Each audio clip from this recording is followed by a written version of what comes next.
Welcome to Free Meditation TV. My name's Andrew and this is Oksana. Good evening.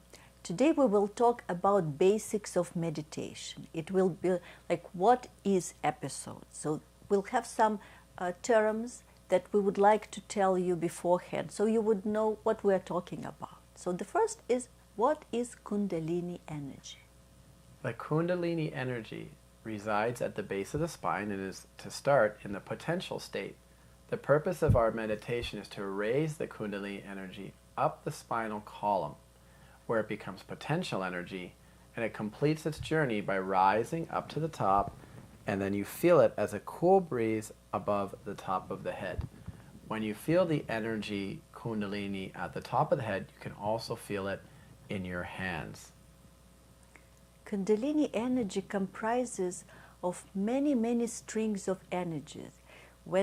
But when they start on your spinal column, then it becomes less and less and less, and by the end you will just feel 2 or 3 energy that you could actually feel. This is the cool breeze that you could feel on your hands. In later weeks, the Kundalini energy will learn to decode those signals and energy strings coming out our hands and how they relate to different spots in the spinal column.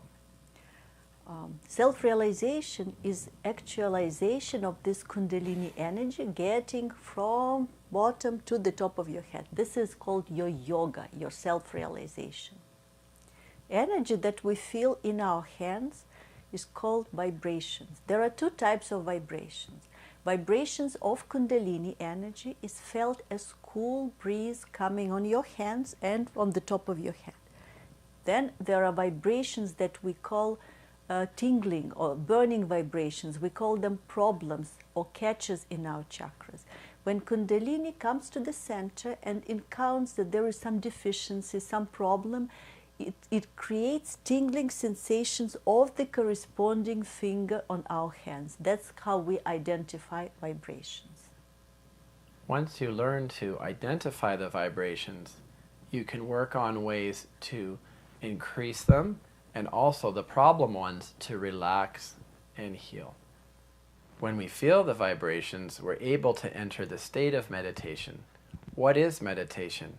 It's the state when mentally we are achieving some silence and some peace. Our thoughts that usually come from the past or future recede and diminish. We start to enjoy the present moment. We feel more alert in the present moment and relaxed. This is what meditation is. Meditation is not another state of awareness like entering a trance or falling asleep. In the state of meditation, the energy within you becomes balanced and you slowly become aware of these subtle energy forces inside your body. When we were speaking before that you can feel the energy on your hands and above your head, they start to make sense in terms of feeling what is the condition of the nerves in our body. Where do these nerve endings go in our hands? Meditation then is something that we need to practice every day, and the purpose of our show is to help you practice a little bit every day to achieve meditation state. The best way to learn about meditation is to watch lectures of our founder Sri Mataji, and this is what our next segment is about. So you just sit straight, put your hands like that, and try to enjoy lecture. If you don't understand something, don't worry. Your Kundalini will react to her talk. That is called as Kundalini. This power is placed in the triangular bone, which is called as sacrum, which means Greeks knew about the center. They very well knew about it, that's why they called it sacred sacrum. In many countries, there has been a manifestation that they know about this particular power. I happened to go to Colombia, where I collected an authentic antique copy of the antique necklace. The necklace had at its bottom a Kundalini, and even the earrings had the Kundalini. But surprisingly, it was from the Indians of America, found here with the Indians of America, though it is now kept in the museum in Columbia. It was in America that people knew about Kundalini definitely. Absolutely in 3.5 coil, they had done this pattern very well. It's very surprising that it was done even before Columbus came here. So this knowledge was known to people, I think, all over the world. But then gradually it subsided. Especially in India, till the 12th century it was kept as a tradition just to give realization to one person, one guru and one realization. There was not a sort of a mass realization or anything, and they didn't even talk about it, they kept a secret. But in the 12th century, one great poet called Ganeshwara, he wrote in his book Ganeshwari, 6th chapter, about Kundalini. He took the permission of his guru and he wrote it. But still they denounced it. And they said that this is something not to be read. Because they didn't know how to do it. They didn't know how to raise the Kundalini. They didn't know how to give realization. So the people who were at the helm of affairs said they denounced it. Don't read this chapter.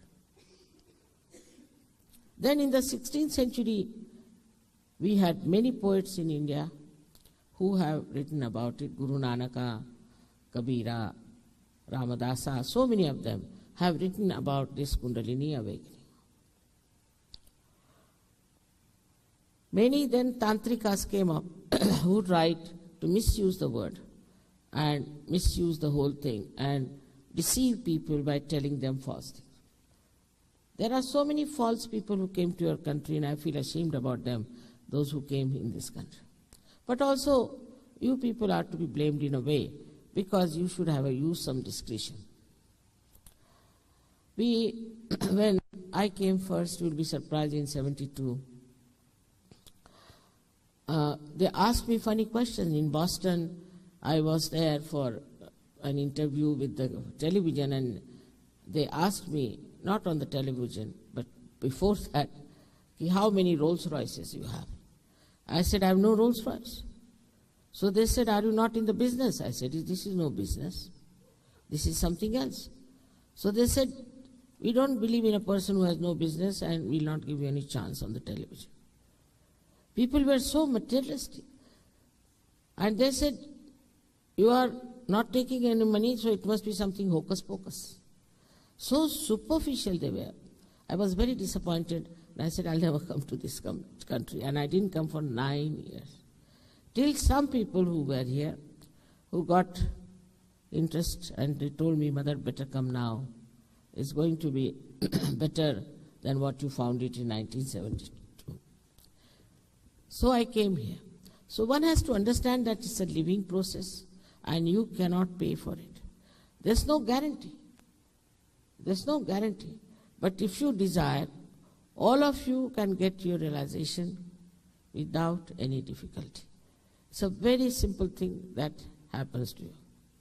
When this Kundalini passes through these 6 centers, it nourishes it, it integrates it. Also it enlightens them. By that our physical, mental and emotional, spiritual problems are solved. Most of the global problems are because of human beings. And most of the human problems are because of these chakras or these centers within us. So if you can cure these centers, you can definitely cure human beings, physically, mentally, emotionally, and also spiritually. But then it is connected. The yoga takes place with this all-pervading power, and the light of the Spirit shines in your attention. Then so many things happen that you are amazed how fantastic you are. These are all your dormant powers which start manifesting. One thing one should know, that there cannot be any gimmick about truth. There cannot be any sort of a false pretenses about it. It has to be straightforward and simple. But I have known people who have been doing all kinds of things, like people paid 300 pounds for a mantra. I mean, this in India nobody would do. Thank God we are not so rich to waste our money. 300 pounds for a mantra, you don't need any guru for that, a donkey can do it also. And then, after that, somebody says you can raise yourself from the grounds and about 3 feet you can fly. Already there's jam on the roads. Why do you want to have such people flying at 3 feet? They'll be hitting all the cars, I think. But people paid 6,000 pounds for such a nonsense. They broke their bottoms and had all kinds of problems, and they have been to me with epilepsy. So all such stupid things people have done without even thinking. Now there's a new thing they have started showing, a pendulum can move with your mind power. It's nothing but mesmerism, simple. But we have to know what is our value? What are we here for? Are we here just to move pendulums? Or to fly in the air? Why are we here? That's why at the very outset I said that Sahaja Yoga is not meant for idiotic or stupid people. It's a complete logical thing which is tangible. You can find out. For example, I said that physically you are cured. Yes, of course. There are 3 doctors, one of them is here, who got his MD in Sahaja Yoga, which showed you can cure incurable diseases like asthma, epilepsy, and also physical fitness. 3 doctors got this. And there are many doctors who are doing this research all over the world. You will be surprised that in Russia there are 2,000 doctors who are practicing Sahaja Yoga. I must say, for your information, Russians are tremendously sensitive to spirituality. They threw out all false gurus. Everything. I don't know, maybe our freedom has led us into a mess like this. Freedom without discretion can be very dangerous.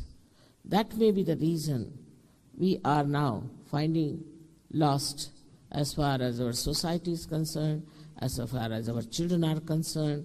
In every way, we are confused. But there's a way out from all this, which is very simple. And the way out is that your Kundalini is to be awakened.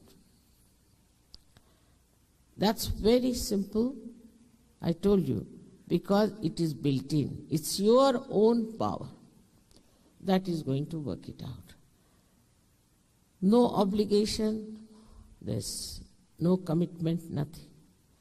As far as you are a human being, that is sufficient. Welcome back. Now we will meditate together. So what we'll do, you sit straight, put your hands on your lap. Now with your right hand, you raise energy Kundalini on the top of your head 3 times. So let's do it together. 1, 2, and 3. You might feel cool breeze coming from the top of your head. Then it means the state of no thoughts. Enjoy this state and let's meditate together.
Welcome back to our show.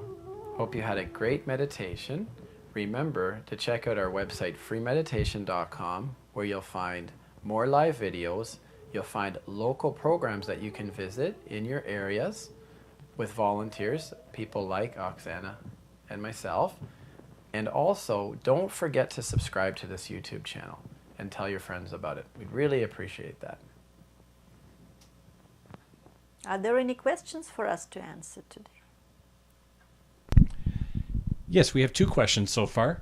Question number 1, what does thoughtless mean? Thoughtless means exactly that. When energy Kundalini crosses through the center, it's called Agya chakra. You get into the state when you're aware, you understand everything, you could program, you could dance, you could play golf, but there are no thoughts to buzz in your head. This is the state of thoughtless awareness. Another way to explain it is that it's the present moment where you're kind of in the zone and those thoughts don't attack you from the past and the future, and you can really concentrate in the moment. Any other questions?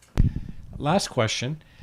One viewer reports after last week's episode, he felt cool in his left, hot and tingling on his right hand. What causes that difference, and how do you fix it?